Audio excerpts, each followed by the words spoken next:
Ladies and gentlemen, we're about to begin the lecture by John Lear. My name is John Rhodes. Many of you know me here, but my function today is actually to facilitate the introduction of Mr. Lear, who's a very good friend of mine. Our associations go back a number of years.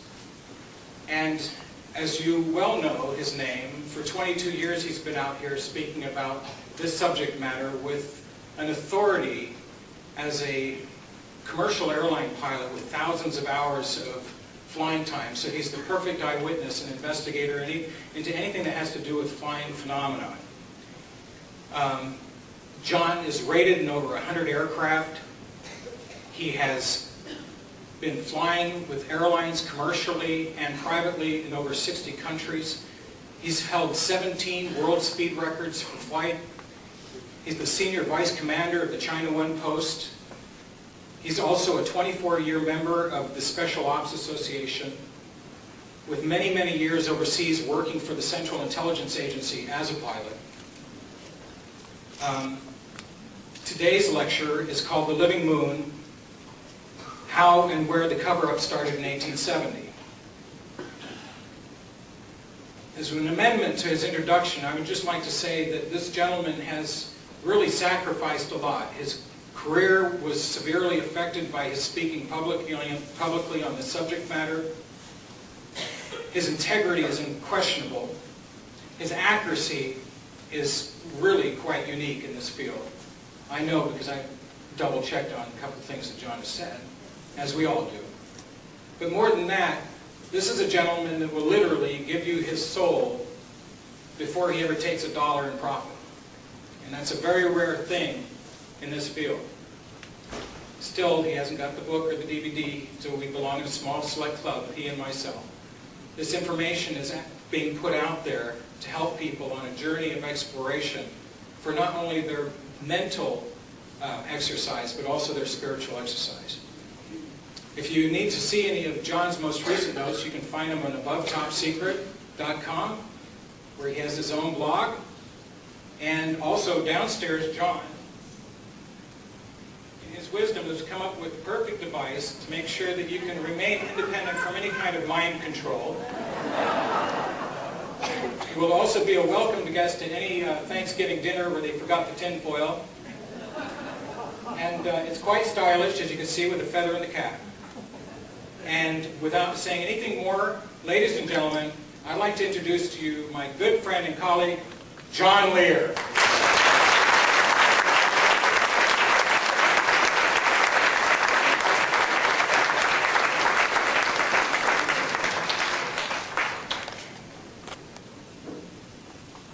Thank you, John. I've got some good news and bad news. I'll give you the bad news first. We've been scammed again. The good news is I figured it out.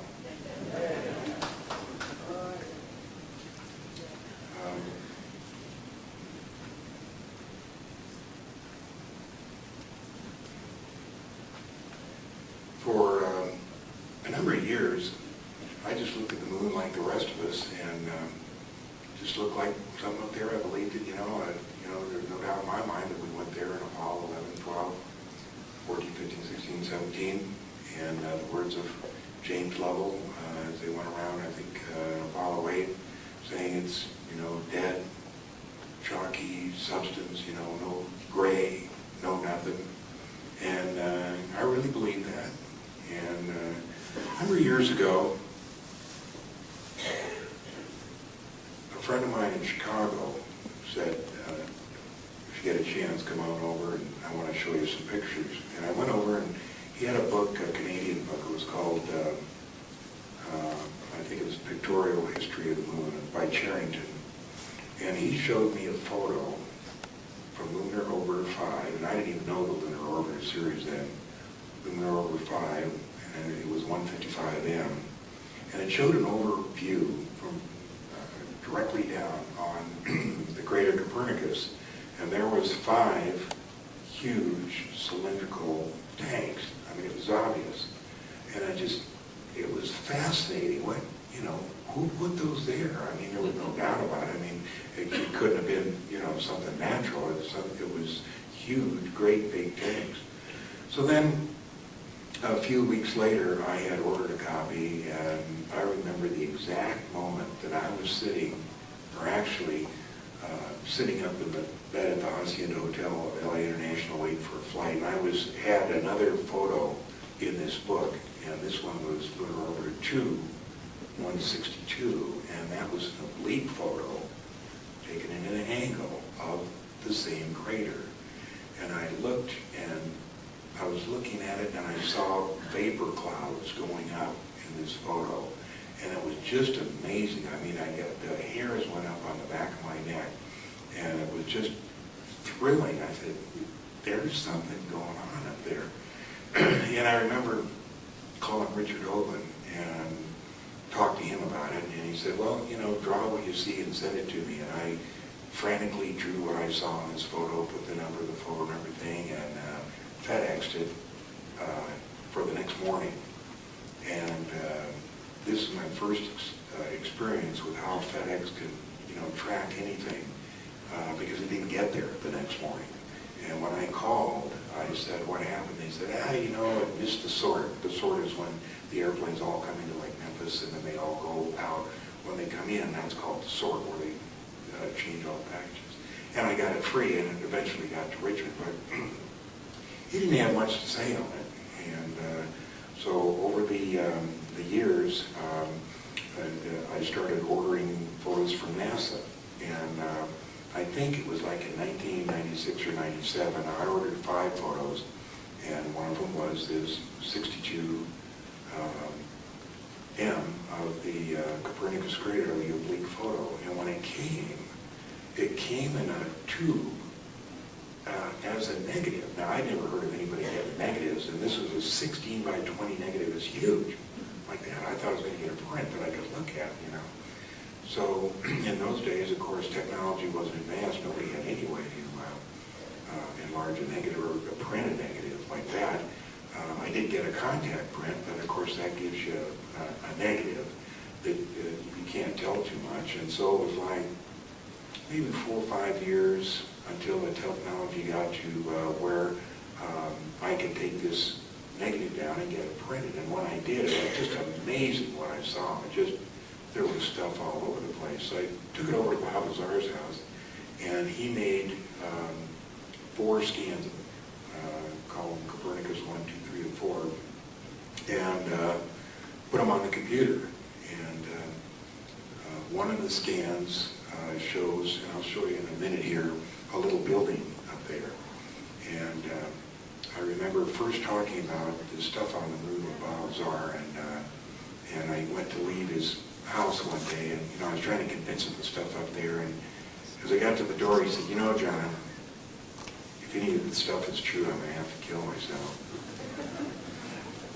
So I took I had the foresight to get him to put that on paper and sign it. I don't have a copy here, but I do have a copy that I posted on Top Secret. And 2 years later, when we got these scans in, it shows a building on Copernicus. I mean, there's no doubt about it. Even Bob Lazar had to say, yeah, that's a building.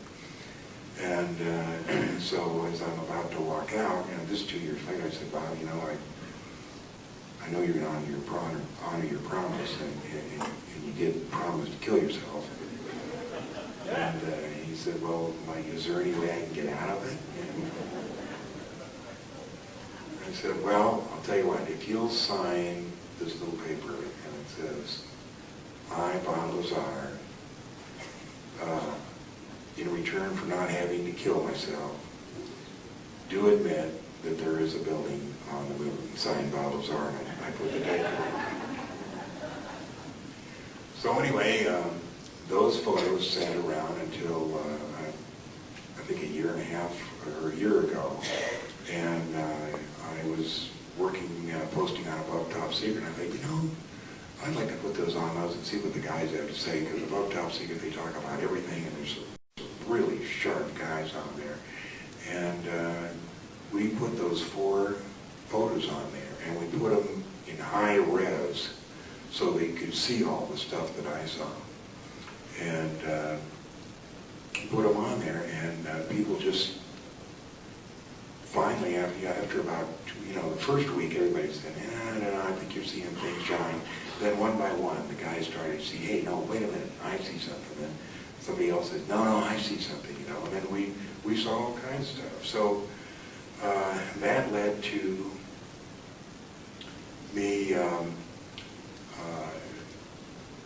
getting some photos of the moon from a guy we knew in England, because there's only about 6 or 7 photos that NASA has ever released, or prior to that time, of the moon. I mean, they just weren't there. There's some observatory photos, like 4 or 5 of them of a full moon. I think 3 of them of a full moon, and then in various stages. But there wasn't a real clear picture of the moon. And so we got Mike over in England to take some picture, and he took some real high-res pictures of the moon. And he took 192 frames of the moon and then put them all together seamlessly and put them together. And when we got it, we couldn't believe what we're seeing. If you look at the moon, let's see, this thing goes forward.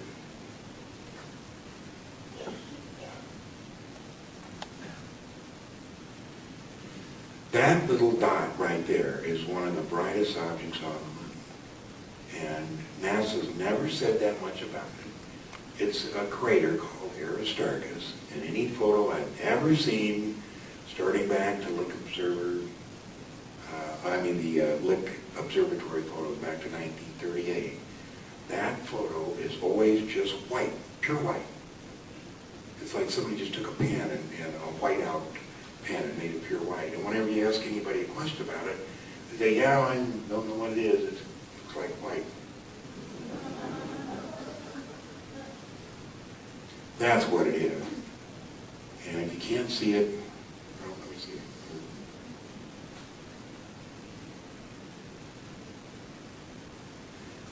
That is the hexagonal shape fusion reactor, on the moon. That's Aristarchus right there. That's enlarged.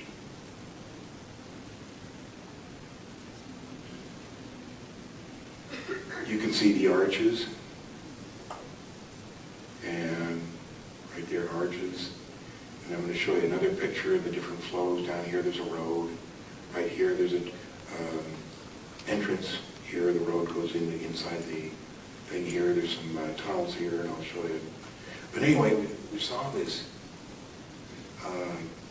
react. I mean, that's all it could be. What you see, the blue spot, that's where radiation contacts with air molecules and turns blue, just like it does here on Earth in the air or in the water. So we saw this and another of other pictures, and then I decided to take a look at the far side. I said, if there's this stuff on the front side, what must be on the back side? So I remember it was last December 4th. I had for some reason, about 10 years ago, I went up to Portland, where my daughter lived, and there was a big bookstore there, I forget the name of it, and I bought all the NASA books, and they were all like pre-1970. The importance of pre-1970 is before 1970, they weren't too particular about how they airbrush stuff out. After 1970, they did a terrific job because they realized, that they had to get this covered up. But the pre-1970 stuff, and it's still available, has the poor airbrush job, and I'll show you what they did and how it works. So I took this book and I thumbed through it and I saw a picture of Lomonosov crater, and it just looked weird. I'll show it to you in a minute. It had some, what NASA calls ejecta, white ejecta. White ejecta is NASA's name for whiteout. That's what they put on there. They call it white ejecta, but it's just whiteout. And they use it to cover up cities and the buildings and stuff like that. I'll show you how it works here. And I enlarged it, and I couldn't believe what I was seeing. I mean, I'll show you the pictures in a minute. obviously a space terminal. There was obviously a city square with roads and buildings, and so then we started getting all these pictures, and I had a friend, a guy on Above Top Secret named Zorgon. Turns out to be Ron Schmidt, who's my associate now, research associate, and he started looking at this stuff and delving into it and finding more and more. So this one picture is Apollo 8, and it was taken by the Apollo 8 crew, and right here is the crater Humboldt. We are over the Terminator. This picture was actually taken when the Terminator, that's the separation between light and dark on the moon. This is the side that we can see, and it just happened this was a full moon. This is the crater Humboldt, and this is the side we can see. Now look up here. See that? See that bright spot? You see those things coming down there? Let me see if I got it. There. Now, that is not a crater. Those are lights. Those are whatever they are, stand-up walls or stuff. Those are all kinds of little things that they got around there. I don't know whether they're roads or what. If on the CD that we got downstairs called The Living Moon, it's got 650 megabytes of photos. And this photo is on there. You can enlarge it. You can say there's all kinds of little lights and everything. This is obviously a city, and it's in Batavia Beach. This is the crater Endymion. If you're looking at the moon, full moon, it's up at about the 1 o'clock position, almost on the edge. This is a photo that was taken by Lick Observatory, and it's about the clearest photo that you can get released by the government. You can see the crater floor there, and you can see on each side some kind of stuff sticking up there. This is the exact same crater taken by Mike in England. Now remember, NASA and the Lick Observatory are using a 36-inch telescope. Mike has only got a 10-inch telescope. So look at the clarity here of the Endymion crater here. You can see here those antennas. There's a huge, big antenna there and a parabolic spherical antenna over there. That's Endymion. This is an oblique photo of Copernicus. This is the one that we've got so much information on. These are enlargements of the mining operation. You can see it's all terraced there. Right here you see the vapor going up there, vapor going up there. Up here, and it'll be easier when you get if you get the tape. You can see the building up here, and I've got an enlargement up here. Over here is a crane, and when Ron Schmidt, whose avatar is Zorgon, started looking at these, what we were looking at is we had two photos, this one and the one directly overhead. And even though they were taken 18 months apart, what we were trying to find was the smoking gun. One thing that was in here that we could see in there, and we found it, and it's this crane right here. The reason I have trouble with this red dot is I'm red-green colorblind, so I have to shine it on something to show it.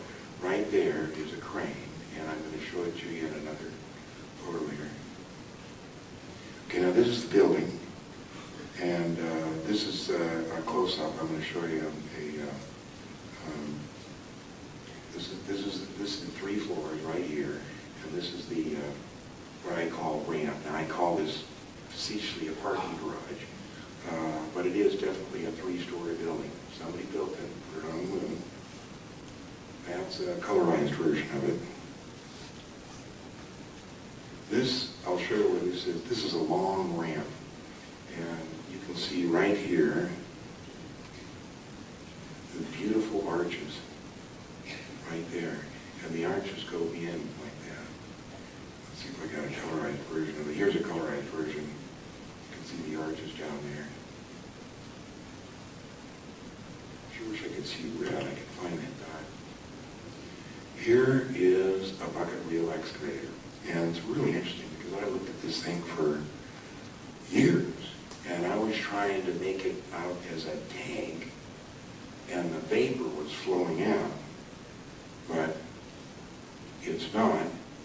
That is a bucket wheel excavator, and that's dust coming out of the dirt, coming out of the top of the excavator and flowing down the hillside. That's an enlargement, and you can see some of the buckets right there. Okay, now these are the two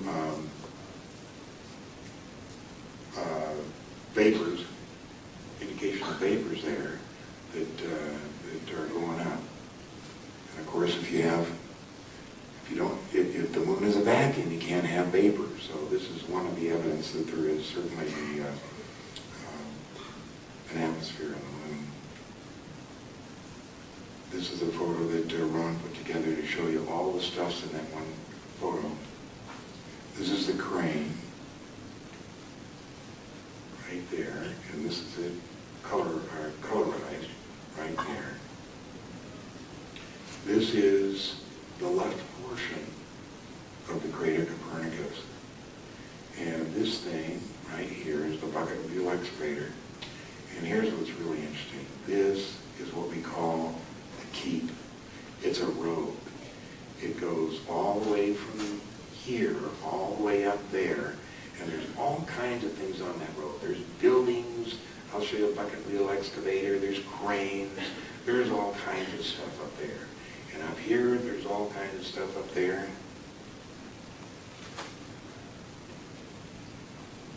Here we have smoke. There's a building. There's a graded roadbed. Here's all kinds of stuff. All this is on the thing. And this is the wheel, which is this, bucket wheel excavator up there. It's huge. Now, as we're putting this up there, sometimes we get a little feedback from NASA and through guys that post on the web. And one of them said, yeah, NASA had found a lot of that ancient stuff, it's been there for, millions of years. And I said, well, if that's the case, then you better tell them that it's still running and they need to turn it on.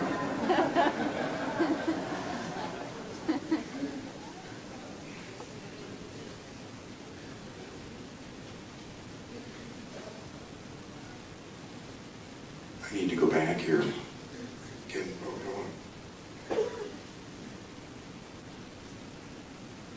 This is what we call a dump, because there's just all kinds of stuff in there. It looks like parts of spaceships and buildings and all kinds of junk there. I'm sorry, can you guys see what I'm looking at here? I can't do it on both sides the way they got it set up here.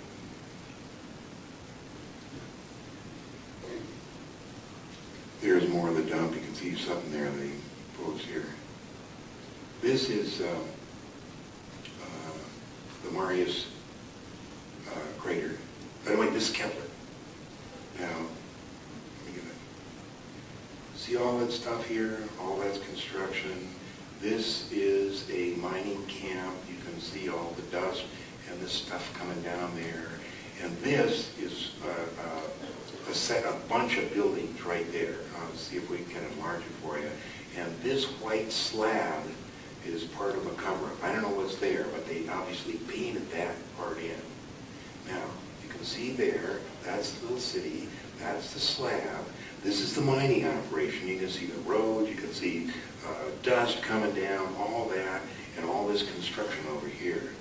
Now, this is from Lunar Orbiter, and I forget what the number is. Several years later, the NASA Apollo 15 took a picture to get a clearer picture of all this. That's the clearer picture. Naturally, everything's gone. No mining camp, no city, no part here, no part there. We just take it back just to remind you. That was taken by Lunar Orbiter. That was taken by Apollo 15. Now, do you see any enterprise work there? Kepler. It's Kepler. Here is a beautiful... Oh, wait a minute. Can't see something. I was going to show you something really neat on the moon, but it appears that NASA's airbrushed it anyway. Now here, this next one is really... Oh, no. I was going to show you something really fantastic. Damn. Here's we're back to the Aristarchus. And this is NASA's picture of Aristarchus. Now look at the difference. Now I put them so that they're facing the same, from the same general direction. This is the fusion reactor, but you look at NASA's crater and it looks somewhat different. Okay, now I took the time, sit in the dark and look at these photos, and if you get the CD you can look yourself, but this is what I see. In the back there's definitely curved structures. I don't know where people live or what it is. This is a hexagonal shaped dome, there's no question about that. You can see the containment of the radiation. I mean, it's obviously a circle of some kind that's containing it. This is a flow out of some kind. You can see this obvious rectangular opening down here. You can see an obvious road that goes like there. There's obviously 3 tunnel openings right there. You can see arches right there. I wonder if there's anybody on the moon. Do you think this is formed naturally? You can see containments, like a containment pool. But anyway, really interesting things. And the way I do is at night, you know, turn off all the lights and get the computer and my eyes adjust, and then turn it on and then look at it. It takes a while. It's not something that you can switch from looking at the King and Queens or something like that and then turn this on and look at it. You have to get your eyes adjusted for a little while. Okay, now you're saying now, okay, all that stuff is on the moon. You know, I thought there was 1/6 gravity, and I thought there was no atmosphere, and you know, how could anybody live up there if there's no atmosphere? Well, I'd like to straighten out the gravity situation first. Is the gravity on the moon is about 64% that of Earth. All that stuff you saw on Apollo 11 and all that film was all faked. And that's why the people who don't believe we went there say, oh, that's fake. Yeah, that was fake. But it was faked for a reason. We did go there, but it's what we found out there that we're keeping a secret. And the main things we found is that the gravity is 64%, that there is an atmosphere, the sky is not black, the sky is yellow, and there's people that live there. So one of the things we got to start with is, well, how do we know that the gravity is 64%? And mainstream science will say, well, because we know Newton's universal law of gravitation, that the moon has a density of 3.3 grams per centimeter squared, and we know that the Earth has 5.5 grams per centimeter. It's all BS. I mean, they don't know what the density of the moon is any more than they know what the density of the Earth is. They had to hypothesize that the Earth has an iron core just to make that stuff come out. You know, it doesn't. The only way you can really do it is to use the Pauli-Aldous-Newton inverse square law, which states that any physical quantity or strength is inversely proportional to the square of the distance between them. Specifically, the gravitational attraction between two massive objects, in addition to being directly proportional to the product of their masses, is inversely proportional to the square of the distance between. What that means is, we don't need to know what the density of the moon and the Earth is to find out the neutral point. All we need to know is the size and where the neutral point is. So the neutral point by NASA has been given us for years at 24,000 miles, because using the inverse square law, that works out to be 1/6 gravity. But what we have here is we know the distance, we know the size of the Earth and the size of the moon. We don't have to know the density, and we know the neutral point. How do we know the neutral point? There's many ways we know the neutral point, but the main one is Werner von Braun told us in 1972 that it was 43,495 miles. So we know the neutral point, and all we have to do is, therefore we can state the following from the parameters: the radius of the moon, the radius of the Earth, the distance from the Earth's center to the neutral point, the distance from the moon's contact to the neutral point, and we just run that out. I mean, I failed math, but even I can figure that out. It didn't take too long. I had to have a big computer. And you come down here to the bottom where the moon's gravity is 64%. Why that's important is it means if it's 64%, then it can hold an atmosphere. If it holds an atmosphere, then people live there. This is a picture that shows the moon, taken by Lick Observatory in 1947. And get that little red dot up there so that I can see it. See that up there? That's a huge explosion. That's in India, that little crater right there. That there is a huge explosion. See if I have it marked up here, right here. See that? That's a plume that has, the explosion has exploded, and that plume of dirt and dust has drifted about 25 miles to the northwest and is starting to rise. And you can see it's rising, and when it hits the top of the atmosphere, it spreads out like that. Now that can't happen in a vacuum. There has to be an atmosphere for that to occur in. Here it is here. You can see the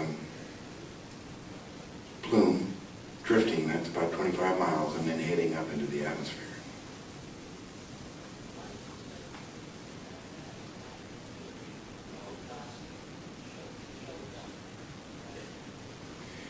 Because it does, you can't have a plume. He's asking why you do. 2 minutes? Holy smokes! We're going to have to continue this, but he's asking about why the plume, dust in plume won't hold together in a vacuum. It has to have an atmosphere to hold it together. So anyway, I want to show you quick, and we'll end it up here. This is King's Crater on the back side of the moon. See all that stuff there? That's all the, I don't know how we got that far.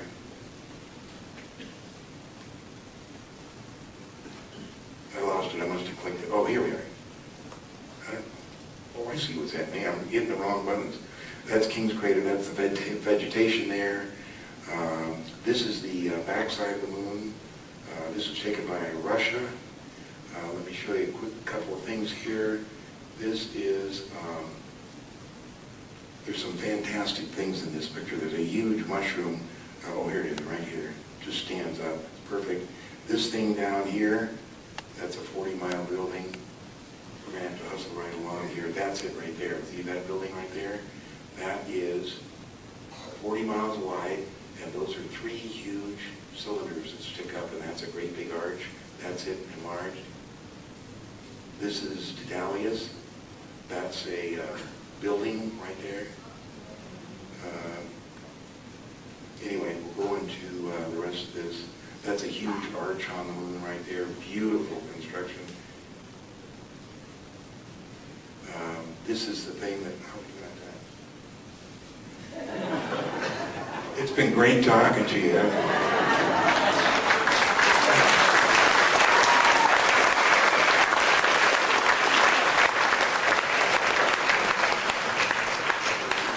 I'll finish when we start again. Well, don't forget, we'll have Mr. Lear in our workshop. It'll be next door in about 15 minutes, so he can continue with all the information that he wants to share. And the title of his workshop will be More Continuation, U.S. Mining Operations on the Moon, 1960, 2007, ladies and gentlemen. So thank you very much. I'm calling everyone doctor. Thank you. And I know why I'm calling everyone doctor. There's doctor this, doctor that, and so